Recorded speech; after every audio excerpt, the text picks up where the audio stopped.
Welcome to this video on the math of variation. Understanding the spread of data is just as important as knowing the average. This week, let's explore how to look beyond the center to see the full picture. When analyzing data, the average is only half the story. We must consider the spread, which reveals the level of variation. Whether it's small or large, variation changes how we interpret data.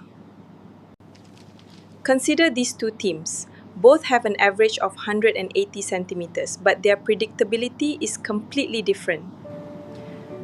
Knowing the center is meaningless without measuring the spread. Decoding the spread helps us understand consistency in manufacturing, systemic reliability, and the risk of extreme events. It tells us how far we are from our expectations. Let's look at a case study. COVID-19 cases in Sabah during March 2020. The average daily cases for the week was 14.71. If we look at the average, it seems stable, but this number doesn't capture the volatility of that week. To analyze this effectively, our first step is to bring order to the chaos. We sort the data from lowest to highest for structure. Quartiles are structural breakpoints. They slice an ordered dataset into 4 equal neighborhoods, allowing us to isolate the center from the extreme edges. By applying this to our Sabah data, we can define the first quartile, the median, and the third quartile. This helps us visualize the data's distribution through a box plot. The interquartile range, or IQR, isolates the middle 50% of the data. For this case study, the IQR is 15, as you can see from the slide. Now you see, it ignores the extreme high and low days. However, the IQR can be blind to the edges. To understand the true volatility of an outbreak, we need a mathematical tool that accounts for every data point. This is where standard deviation comes in. This formula accounts for every day's raw cases and their relationship to the mean, providing a comprehensive measure of spread. We map the distance of each day from the mean. A challenge arises here. If we simply average distances, the positive and negative results will cancel each other out. To resolve this, we square the deviations, which eliminates the negative values. We then calculate the variance, but since this produces squared cases, we need to return to reality. The final step is to take the square root of the variance.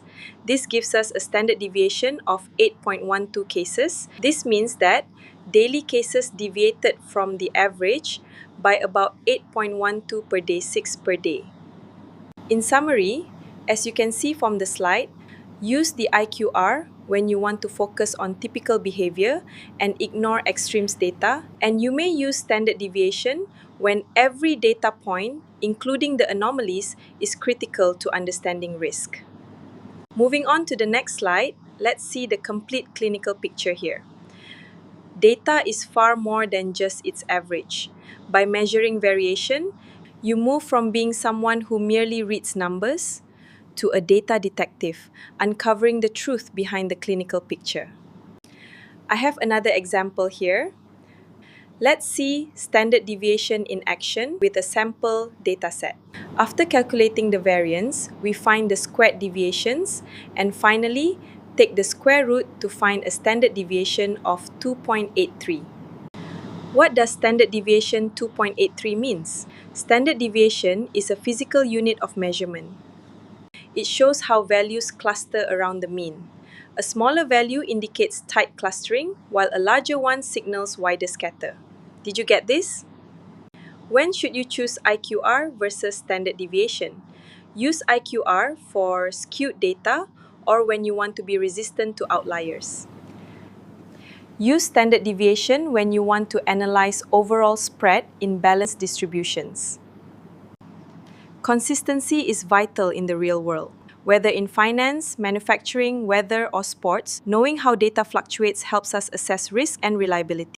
Thank you for watching this video on the math of variation. Remember, when you analyze data, always look beyond the average to understand the true story. Don't forget to download the lecture notes attached and do the assessment provided in these sections. See you in the last topic.